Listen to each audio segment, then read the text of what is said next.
उसने कभी तफ्तीश ज्वाइन कोई नहीं की, वो कभी किसी अदालत में पेश नहीं हुआ, उसने कभी कानून की कोई अहमियत नहीं दी। अब वो वापस आएगा शायद प्रोटोकॉल के साथ, जिस तरह इसहाक डार को वापस लाएं।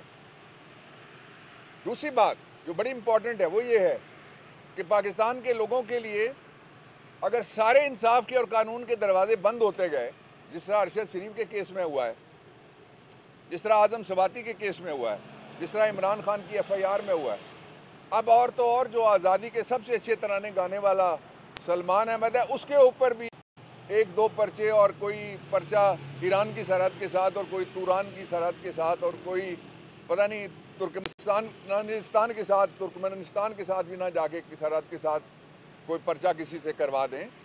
तो ये सारे के सारे जो इस वक्त एक्सरसाइज हो रही है, इस एक्सरसाइज का एक नतीजा तो वो निकालने की कोशिश कर रहे हैं, वो मैं आपको बताता हूँ। वो कहते हैं किसी तरीके से इमरान खान को डिस्क्वालीफाई कर दो। ओ भाई, नहीं हो सकता ना, कानून नहीं इजाज़त देता। मैं 2 तबसरे कर देता हूँ, जो बहुत बहस हो रही है उसको ख़त्म करता हूँ। इस पर बहस ये हो रही है कि क्या इलेक्शन कमीशन डिस्क्वालीफाई कर सकता है।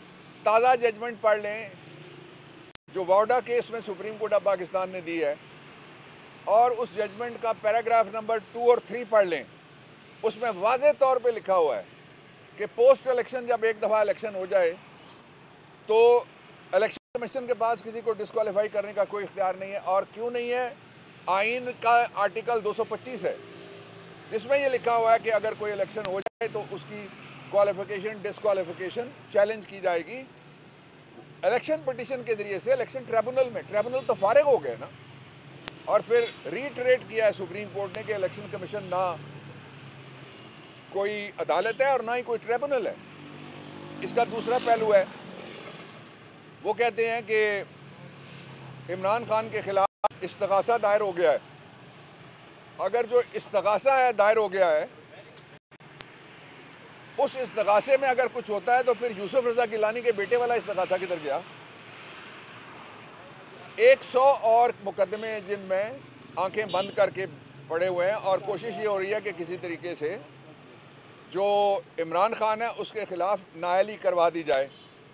यहाँ भी नहीं हो सकती। तीसरी जो कोशिश हो रही है वो ये है कि जो तोशा खाना है उसके बच्चे पैदा किए जा रहे हैं। तोशा खाना पहला बच्चा ये एक सिर्फ आदमी के खिलाफ कार्रवाई करनी है, बाकी सियासी शख्सियात, बाकी अस्करी शख्सियात। कौन सा महकमा है जिसके लोग यहाँ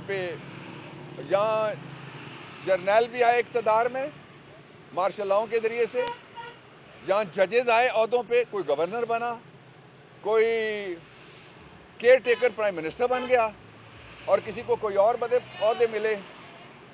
किसी और के बारे में जो उनके दौर में आया है कोई इन्वेस्टिगेशन नहीं हो रही, और एक आदमी की इन्वेस्टिगेशन कर रहे हैं। तो लोगों को समझ आ रही है ना, एक आदमी के पीछे पूरा मुल्क, पूरे मुल्क की मईशत, पूरे मुल्क में नौकरियां, पूरे मुल्क में बिजनेस ये कुर्बान कर दिया इन्होंने। एक शख्स से डर इतना है। और जो इसका अगला पहलू है वो ये है कि जो सारे के सारे मुकदमात हैं उनमें सिर्फ एक ही बात मुश्तरक है। पहला मैंने आपको बता दिया, बच्चा ये पैदा किया गया। दूसरा ये कि डिस्क्वालीफाई करते हैं। आपने डिस्क्वालीफाई किया, उसके बाद 7 सीटों पे इलेक्शन लड़ा। यही इलेक्शन कमीशन था, यही कानून था, यही तोशा खाना था। 7 सीटों पे फिर इलेक्शन लड़ा इमरान खान ने। जहां वो नहीं गया उसकी तस्वीर गई, वो भी जीत गया। उसमें आपने खुद नताइज दिए, सरकारी नताइज के इमरान खान जीत रहा है, तो कहाँ गई डिस्क्वालिफिकेशन? इसलिए कौम को धोखा मत दो। ये धूल और धुंध और गर्द उड़ा के और स्मॉग सियासी उड़ा के, स्मोक स्क्रीन जिसको कहते हैं, लगा के सामने, ताकि लोग महंगाई पे गुफ्तगू ना करें, इकॉनमी पे गुफ्तगू ना करें, NR2 पे गुफ्तगू ना करें। सिर्फ गुफ्तगू की जाए किस पे? कि इमरान खान को किस तरह रोका जा सकता है। देखें, लोग कहते थे तब्दीली आई। मैं सबसे बड़ी तब्दीली की बात आखिर में करता हूँ। इस मुल्क में 75 साल में से 72 साल 3 इमरान के और कुछ महीने निकाल दें, 47-48 पॉलिटिकल पार्टीज थी। कोई मजहब के नाम पे सियासत करती हैं, कोई इलाके के नाम पे, कोई जुबान के नाम पे, कोई शख्सियत के नाम पे, कोई मेन स्ट्रीम पॉलिटिक्स करते हैं, कोई एक सूबे के एक इलाके में, कोई कहाँ है। आज वो सारे के सारे मिल के एक पार्टी बने, और दूसरी तरफ जो खड़ा है वो इमरान खान है। सारे बेनकाब हो गए। इससे बड़ी और क्या तब्दीली आ सकती है? Thank you.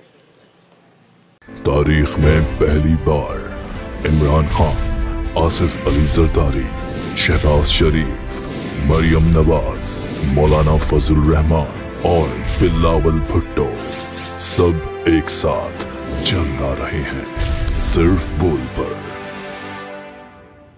सबसे ज्यादा व्यूज और सबसे ज्यादा रेटिंग के साथ बोल आज भी रहा नंबर 1 पर।